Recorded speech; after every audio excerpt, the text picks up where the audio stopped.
What lengths are you willing to go to act revenge on someone who harmed a loved one? Hold on, wait. Pause. Real quick.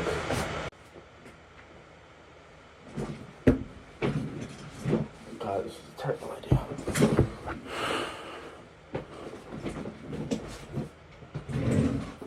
Hi, editor me here.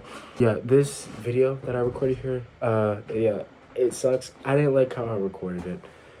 A little bit of context, very brief. So pretty much, this whole video, this whole manga in general, was a pain in the ass to get recording, because I was going through like 80 different ideas in my head on how I wanted to record this, to stick with a formula that I like. I have a formula now, so we're good. But yeah, pretty much, this video is all over the place. I personally don't like how I recorded it. While I was editing it, I came up with the idea of just inserting myself here and there within the video, just to give a little bit of context about certain things that I talk about. So yeah, pretty much the video is still gonna be about the manga. It's still gonna be about the manga, but I will be hopping in and out to give context, and honestly, just overall, just to make fun of me. So if you want to watch that, like and subscribe. Yeah, I'll see you later. I know that's a lot to say, but it's a question that I came up with while reading the manga that I will be talking about today. ManHole. ManHole is a manga that I went into not really expecting it to be as good as I thought it was. I just thought it was going to be something basic, something mediocre, but it indeed was not. It was actually really good, I won't lie. So good, in fact, that while I was reading it, I genuinely was like invested all the way through. Each volume, each chapter, I was just looking forward to what is going to happen next. And this manga does a really good job at making each volume different from one another. What do I mean when I say each volume is different from one another? Well, it felt like each volume was progressing the story in such a different way. And that's what I mainly want to talk about in this video. Also, I want to talk about a few of the characters, and I also want to bring up that question that I said in the intro later on in the video. So let's get into my thoughts and things I want to talk about volume 1. Volume 1 does a really good job at introducing and building out this small world in Japan. There's a lot of name drops in this. I don't have them written down. I probably should have written them down, but in editing, I will put important names that I will be talking about in this video somewhere on the screen. But yeah, volume 1 opens up very strongly, actually. It is an old dude walking down the road.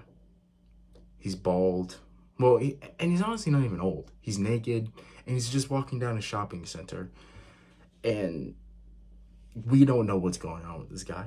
I didn't know what was going on with this guy. This is my first impression of him. Turns out he has a disease, a major disease. And oh boy, this, I honestly don't even know how to put it in words. This story does a good job at just turning like something as like a disease into something much more than you think it is. But that's something I'll get into in the later volumes when I talk about them.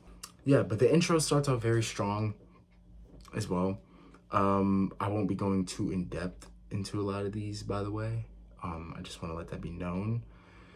I just want to talk about it. The main ones that we really need to focus on in this in this volume is Kin, Nayo, Yuchi, and Yushido.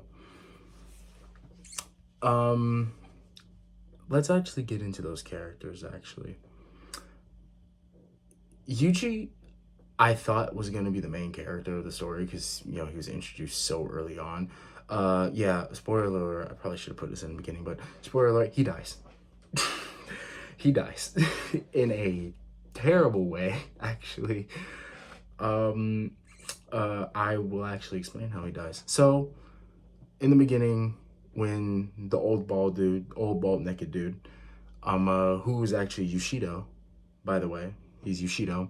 Yoshido, when Yuchi runs into Yoshido, Yoshido throws up blood on Yuchi, which, if you read the manga, which I have, obviously, you will figure out that, yeah, when you're infected with this parasite, getting blood or getting in contact with anything from that person immediately contaminates you, which is so cool to me. It's such a cool concept for a story, because I was going into this thing as gonna be horror, and it's not a horror. It's very psychological, really, and more of a thriller and kind of action packed, I guess you can say. It's very mystery based as well, which I also really like. Yeah, Yuchi ends up getting infected with the parasite, right? Uh, like, I think it's the next day.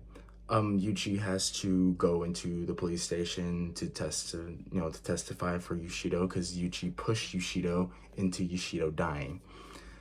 So he's in the interrogation room with Neo, or Nio. I don't know how to pronounce her name. All of a sudden, Yuchi forgets a lot of things and randomly just gets up and walks out of the interrogation room.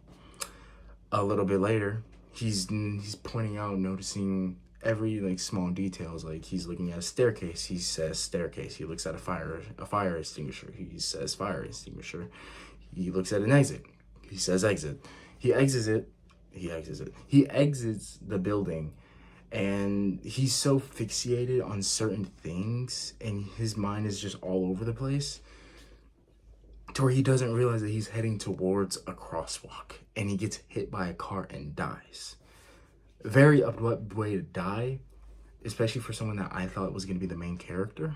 So, following up, remember how I said Yuchi had a girlfriend? Yuchi got his girlfriend infected as well by doing certain things that couples do together.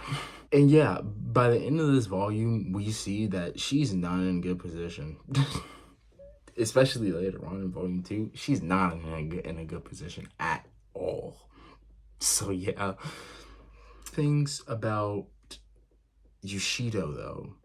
Yoshido, how do I put this? He's not a good guy, not even close. He was a massive gambling addict. He abused his father and he abused his mother, which later on would turn around and stab him in the back.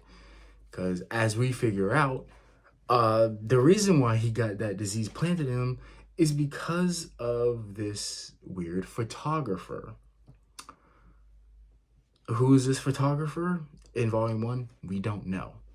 I don't know who the photographer is. All we know is that he's rich as hell and he went to Botswana.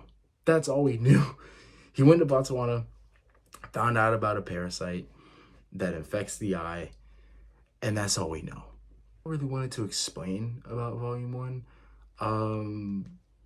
So yeah, let me get into my thoughts about some of the characters.